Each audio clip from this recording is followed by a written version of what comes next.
Whether you're a seasoned pro or just starting out, this podcast is for you. Recruiting is a battlefield where the rules keep changing and the chaos never stops.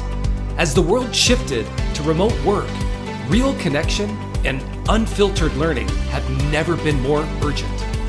This isn't just a podcast, it's your survival guide. Welcome to the revolution, your digital bullpen.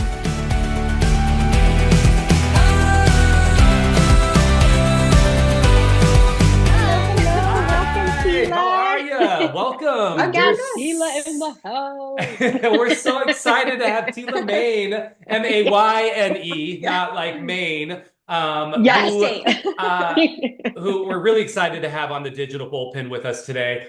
Before I introduce you, remember, guys, make sure you like us, share us on our YouTube channel. We have a Spotify account. However you like to listen and stream us, make sure that you're following so we can spread the love and the joy. Today, spreading the love and the joy today is, I said, Teila.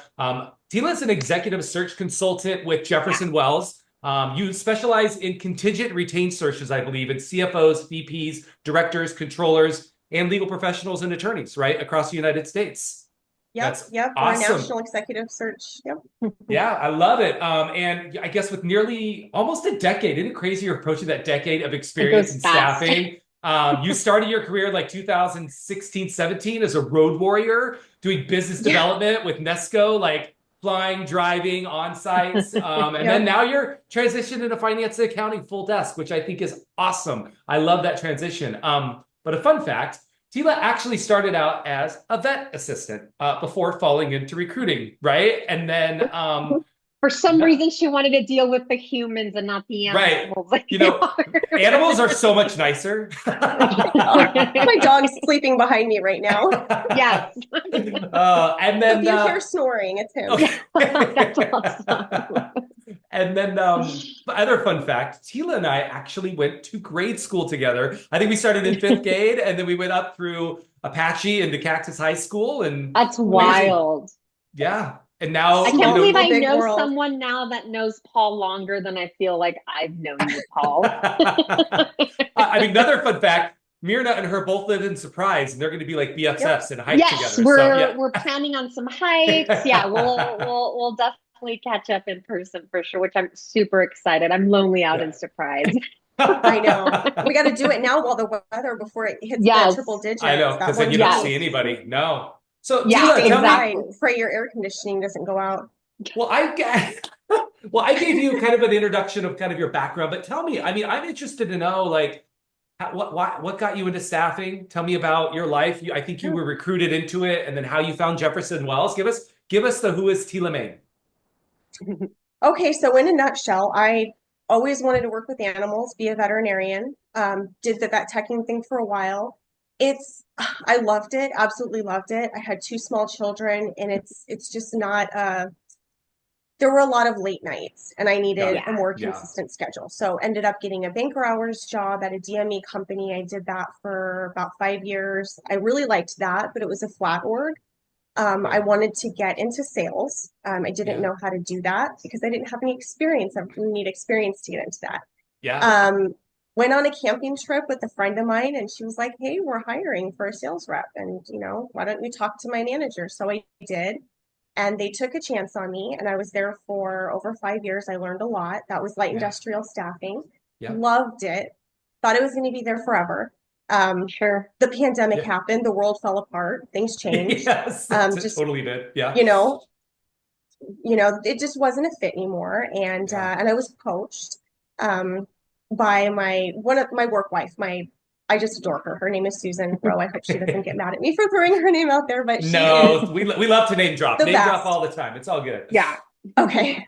So she poached me, and she's to this day one of my colleague, and leaned very heavily into her. That first year and training and executive search. And I didn't think I'd love it as much as I do. When I look back on just all of the positions I've had, customer service has always been a big part of it. And I seem to do really well there as far as follow-ups and just kind of sinking my teeth in and learning what I need to learn.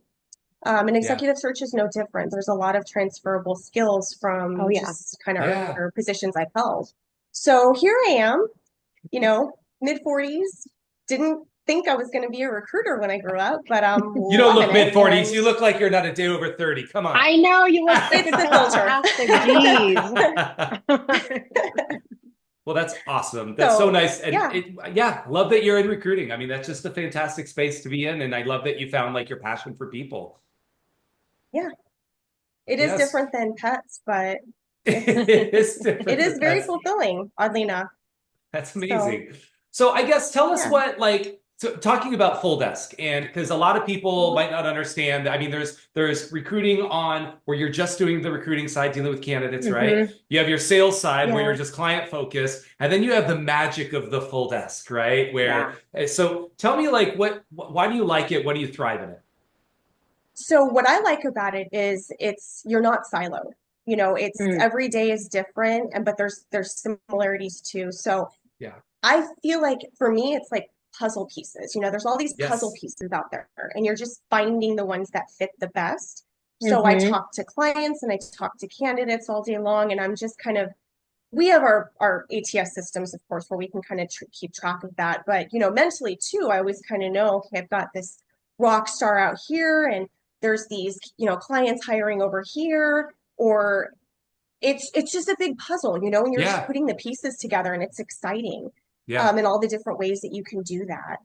Yeah. So, I love it. Well, and you're just so yeah. passionate about like the people side of everything, and I know you have some ideas to share. Like, what makes a recruiter, great? What are some of the things that you do that kind of stand out from some of those other maybe competitors or even just your recruiter on a day-to-day basis? Ooh, good question. So I do think you have to love the chaos. This is Okay. a very fluid. You may think you know what your day is going to look like, Sure. but that can change very, very quickly. And you Yes. Yes. almost have to love that part of it. Hmm. And I do. I just kind of like being pulled 20 different directions all day long. Yeah. Some Yeah. people like that, some people don't. If you have to know what your day is going to look like every step of the day, this probably isn't the industry for you. It makes it But hard. yeah, and then, dealing with people, I like to share what I know. If I can help someone beef up their Hmm. resume a little bit or give them any Yeah. pointers, even if I don't place them or they don't get hired by the client, if I can help, I want to help. Oh my God, I Yeah. love that you So I said that. think that, Yes, like that's huge. And it's just something to be said for, I mean, we place like 5% of the people we meet, right? And Yeah. it's like if you're not making a positive impact or trying to positively impact everybody in their job search, and what like 95% of your job is a failure, right? Like so it sounds like you Yeah. flipped the script on that and that's awesome. And there's so much like let me ask you a question. So on that note, like what are some ways you help people? Because I think as a recruiter, we think, oh, we didn't get them a job. But like what are some ways that you can help somebody in their job search from your point of view? sure. So one of my first lessons in executive search was being the bearer of bad news, Mm, right? So your candidate Yeah. submitted, they don't get selected, or the feedback is not favorable. That's uncomfortable, right? mm, Calling a Yeah. candidate and having that conversation. And I think that's where a lot of the ghosting maybe comes in. It's just yeah. Yeah. my Oh speculation, God. but you have to do it because if it's something fixable, maybe the feedback was a tire or maybe they were late to the interview or something like that that's fixable, you Hmm. have to share that with them so they know in a future interview what they can work on. Right. Yeah. So I think Yeah. feedback, even when it's not favorable, if it's Hmm. delivered properly, can be very helpful to the candidate as well. Yes. Hmm. Absolutely. And Yes. even like even if it's feedback where they talked negative about a previous employer, or I mean, those are the things that people don't realize what they say sometimes. And it's so easy to just be that one person that gives them, Yeah. just that piece of kind of like a gut check. Yeah. Right. And obviously proactively in speaking with the candidate, if those things come up on a call, I Yes. obviously try to put that out and talk about it Nip ahead of that in the time. bud. Yeah. Right. Yes. It's okay to share that with me. Let's not bring this up on the call with the client. Let's Yeah. Yeah. maybe use this terminology instead. We've all got bad experiences, but Yeah. Yes. you're talking to a client for the first time, you're making that first impression is extremely important. So maybe just Right. Yeah. table certain things. But yeah, yeah. Well, and you talked a lot about something that stood out to me about our conversation was like the bar is pretty low in recruiting, and you talk kind of about the follow through. Can you share a little bit about Yeah. that? Because I think that speaks a lot to just our general audience, but even if you're out there looking for work, I think this kind of helps understand maybe why you would want to work with one recruiter versus like another. And I think you have like some really good best practices around that. I'm big on follow-up, good, bad, or Yeah. ugly. It's got to be Yeah. done. Client Yeah. side, candidate side, it just has to be. I see all the time on LinkedIn where, you know, job seekers are just so frustrated they get ghosted. Yeah. And I mean, I've been Yeah. there and it's not fun. You Yeah. have to be able to mentally kind of tie up that loose end before you can Yeah. move forward because you're always in your head about, well, what did I do? What didn't I do? It's Yeah. just the right thing to do also. Yeah. Um, and as far as best practices, I think that, I mean, we're in the industry of relationships. Yeah. So Yes. if I place a candidate and maybe 3 years from now it's not a fit for them, but they remember how I treated them when I got Yeah. them placed, or even if I didn't place them, maybe Hmm. we just got along really well and Hmm. they just liked me. Yeah. Yeah. Um, they're gonna come back and then I'm happy to help them again. Yeah. Yeah. So I think I love sometimes when that. you kind of jive with someone, you want to stick with them, you know their work Yeah. ethic, you know that they're Hmm. going to get back to you. I think that's really important and that can actually set you apart. Simple Well, and thing, that like but back to the relationship thing. I mean, on the candidate side, like I'll use your example. 3 years later, they come back to you because they're looking for something. Well, three years later, they could be promoted to be a hiring manager, and now Hmm. they want to yeah, partner up with someone, and they're going to think of you because of the experience. They're going to know that every candidate goes through that same Yeah. process, Yeah. through that same kind of interview process, the debriefs, all of that, and it just sets the tone for what the client and the candidate can kind of expect through your Yeah. services. I love yeah, that. Yeah. I agree. And it's true. And I we agree. are a volume-based business, right? It's all Yeah, volume and it's how many people you can talk to. And in yeah, that aggressive outreach, sometimes it is hard to remember to follow up. But I think it's so easy because like I said, the bar between a good and a great recruiter is super low, right? It is, yeah, I followed up, I gave them that feedback, I was honest with them, right? Or yeah. yeah, it's just so huge. Um, I guess one of the things that is interesting, and you mentioned that, obviously COVID turned the world upside down and everything fell apart. Now you're working from home, you're working remotely. Yeah, Most of your teammates are in other states, right? Like Yeah, I think you said you're the only one in Arizona, right? yeah, Yeah. Okay. yeah. So yeah. tell me, like, what is the most frustrating thing about that? And then how do you as guys as a team continue to help mentor each other and work in those type of environments? Good question. So working remote, I never thought I would work remote. Okay. I just ever, oh, you just go into the office. That's every job I've ever had. Um, Sure. it took me about a year and a half to adjust. And I would say because of the way that I'm wired, I am a workaholic. Yeah. If, Yeah, and I love what I do. So of course it doesn't really feel like work. It is, but it doesn't feel like it. I could easily put in 10 hours and it wouldn't feel like it. So yeah, for me, the hardest part was making sure that I was taking breaks. I know Hmm. it sounds simple, but you just get going and it's Yes. like the day's gone. yeah, And Yeah. so for me, it was making sure that I was taking time to, get out of the house, take a walk around the block or, Yes. take the dogs for a walk or something simple, 10, 15 minutes, not a lot Yeah. of time, but it's needed. You have to do that. yes, Yeah. agreed. And then as far as colleagues and I staying connected, that doesn't even seem like a challenge. We have Teams meetings. We're not overwhelmed with Teams meetings, but Yeah. it's like meeting at a water cooler. It's just virtual. Yeah. Yeah, So you're able to get everything done. And then we do fly and visit. We were actually at headquarters last week in Milwaukee, Wisconsin. So nice. we do see each other about once a year. Yeah. And it's nice. It's nice. Yeah. Well, and So you've just spoken so highly of your teammates having so much success behind the years and knowledge that they have. Can you share any nuggets that really landed with you when you made the transition to Jefferson Wells on maybe how to get clients, build better relationships? What were some of like the tidbits that you really kind of latched onto to make this happen over at Jefferson Wells? So what drew me to the company initially was the tenure. Yeah. Okay. A lot of my colleagues have been with the organization upwards of 10 years. They've And been Jefferson in Wells, and they're executive part of search, who? Who's the umbrella big company? They're part of Manpower Group. Manpower. Manpower. Yep. Yeah. Right. Yeah, Yes. huge global Yep. organization. Yes. And that said something to me because if you've got people that are sticking around 10 plus years, you're doing something right. You know, so that carried a lot of weight with me. And then when I joined the organization, I had mentioned my colleague Susan had brought me on. She was just very good at checking in with me. The I'm a really follow-up. observant. Exactly.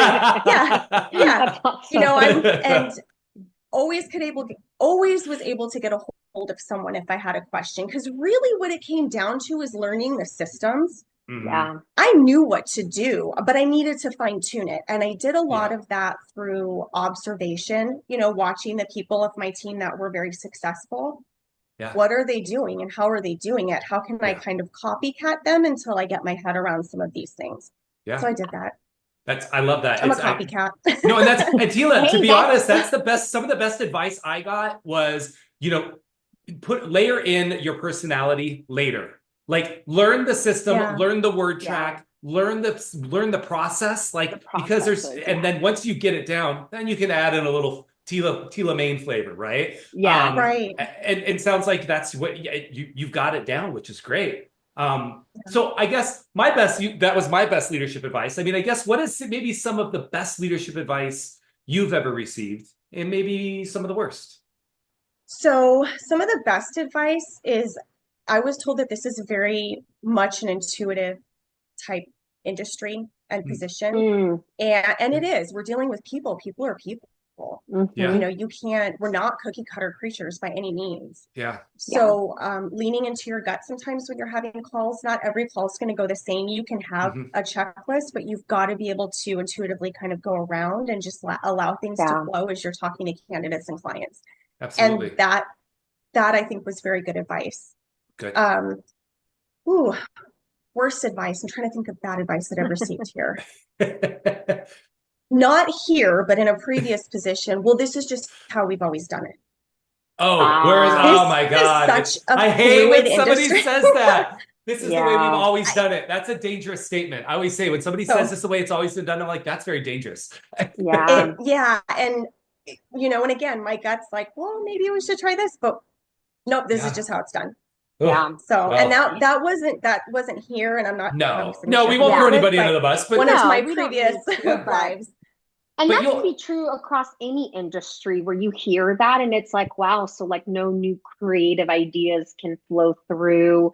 No, especially like new people coming in with their experience, being able to kind of like observe how they did it before versus now. I think there's a lot of similarities, but to your point, like it's nice to have that open mind to new ideas and new ways of doing it. And you kind of have to with technology changing, with being able to create different workflows with AI and having teams across the US.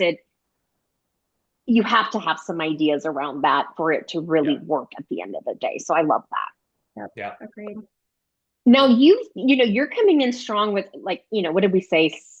Almost a decade of experience. If you could go back to year one, Teila, what is the advice that you would give her, knowing what you know now today? Like, what would that be? Okay, are we going back to when I first started in workforce or like staffing? Okay. Yeah, staffing. Well, staffing. Let's just stick with staffing. Yeah. I guess it would almost fall in line with when I started working remote because you have to settle into a routine regardless of, I'd gone from being in an office to like now I have this flexibility. I'm in my vehicle, 80% of the time, taking time to sort of taking like 10, 15 minutes, to just be, I think is something I had to force myself to do breaks. to get into a habit. Once I get going, I don't want to stop. Especially when you're in the flow of things. It's it's so hard to want to get out of that because things are just kind of, in the right flow state. And I Yeah. definitely can, agree with that for sure. Yep.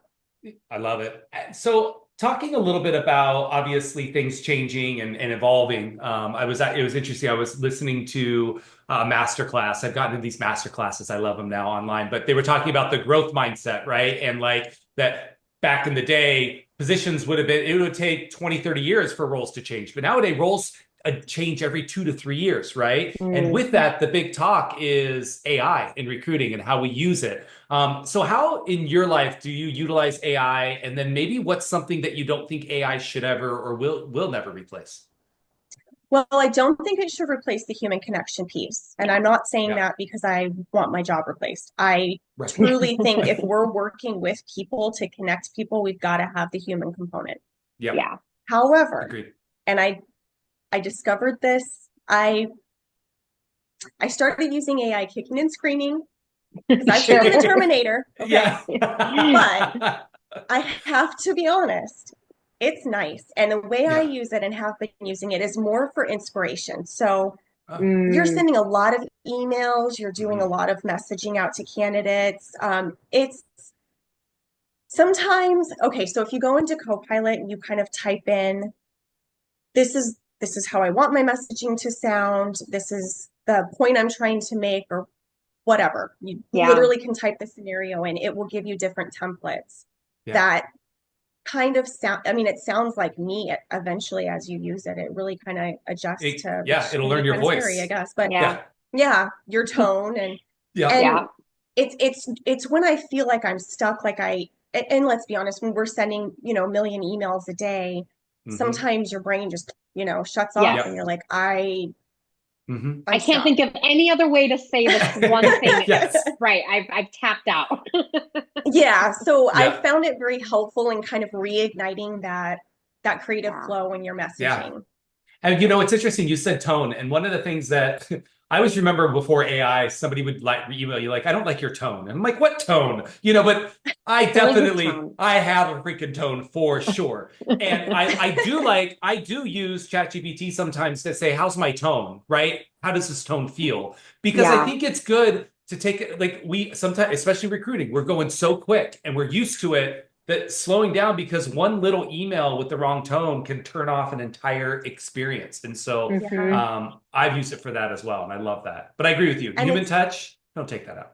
No, no. Well, yeah, and I you just you don't think talked you can about replace that. sorry, Tila, you talked about the intuition Mhm. piece. Mm. I mean, how could AI really have that like intuitive piece? And I think that's built off of like how people were raised, how how they Mm. were trained at work, what influences outside of work, inside of work have made you to be the person that you are. And you just, how can AI truly, truly like take over that piece? It just Yeah. doesn't make sense to me, at least. So I'm not too Yeah. worried about like a Terminator situation. I'm Right. more worried about aliens over here. Mirna They're is a already here. They're conspiracy. already here. Yeah. Oh, for sure. I love a good conspiracy. I'm always looking for like a good conspiracy to go down a rabbit hole too.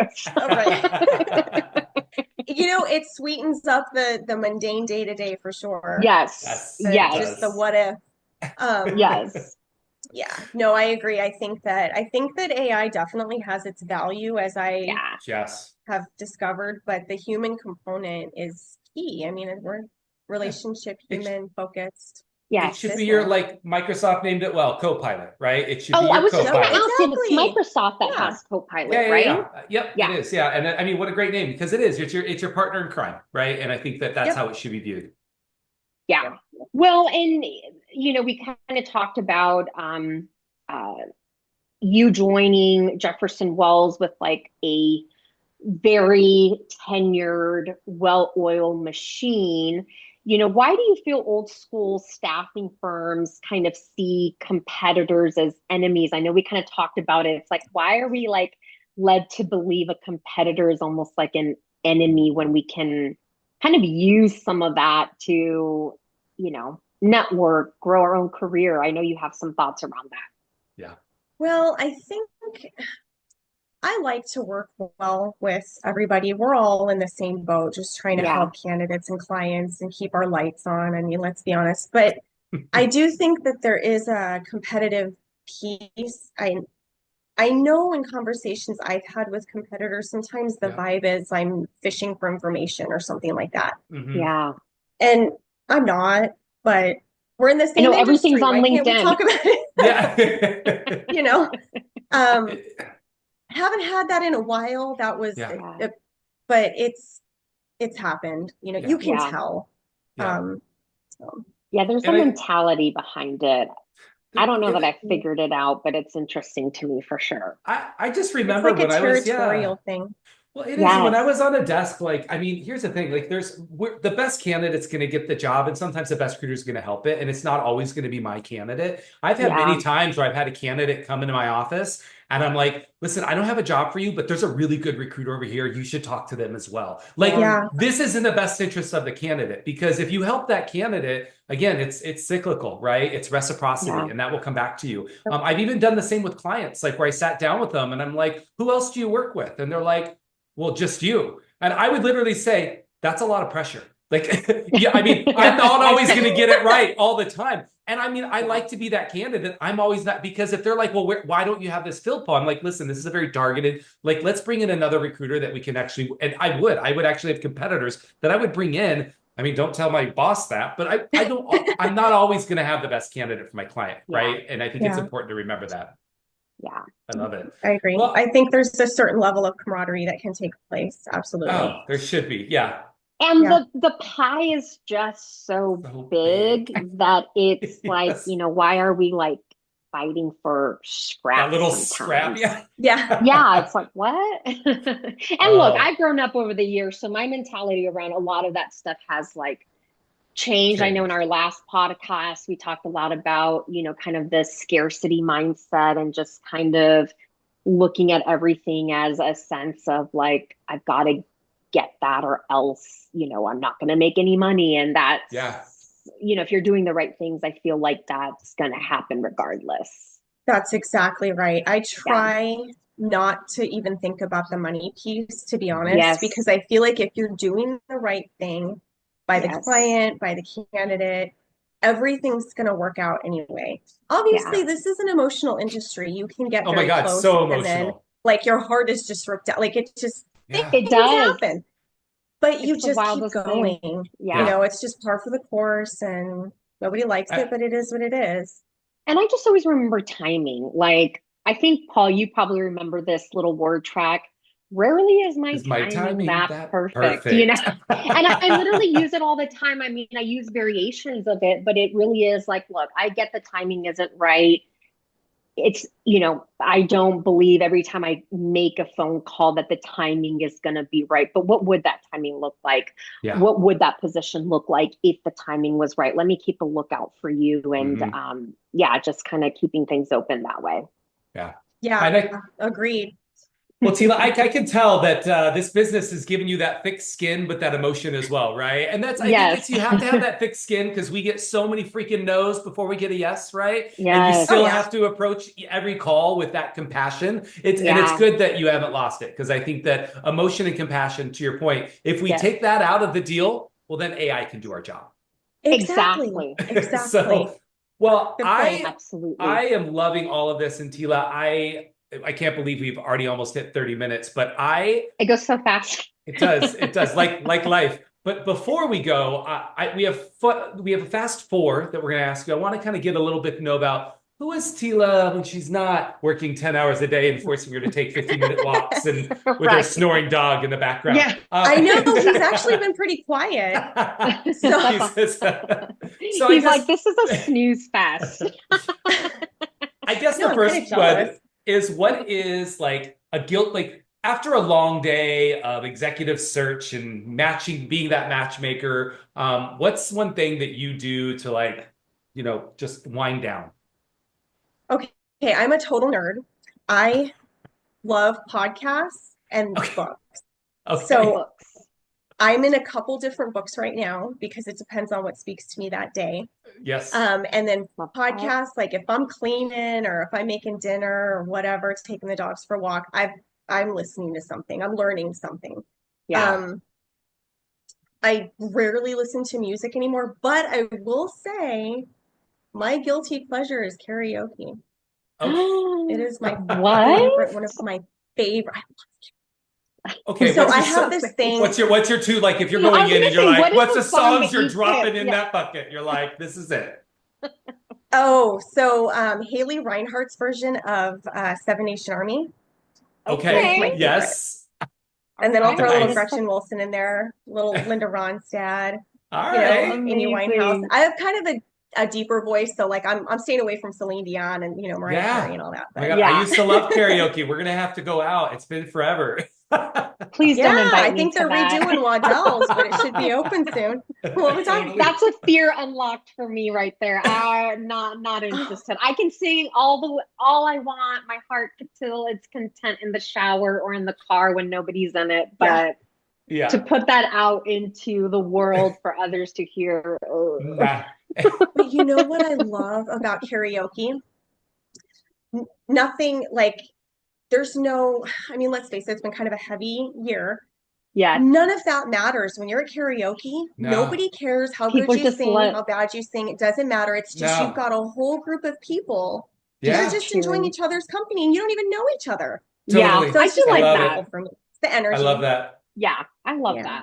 that. Still don't invite me. She'll have a drink with what she'll do. Yeah. Yeah. All right, what's a binge-worthy show that I know you talked about Lost. Is there anything else? I know that's like a 15-year late, I jumping on know the I'm always train late to the there, party. but any other? So we just finished that. I'm trying to think, what are we watching now? What's the spin-off to Walking Dead? Oh. Just Ooh, the I guy haven't got solo. I can't into it, but I know what you're talking like about. Daryl's. Yes, Yes. Daryl. Everybody Yes. always Yeah. liked Daryl. Yeah. That's So a good one.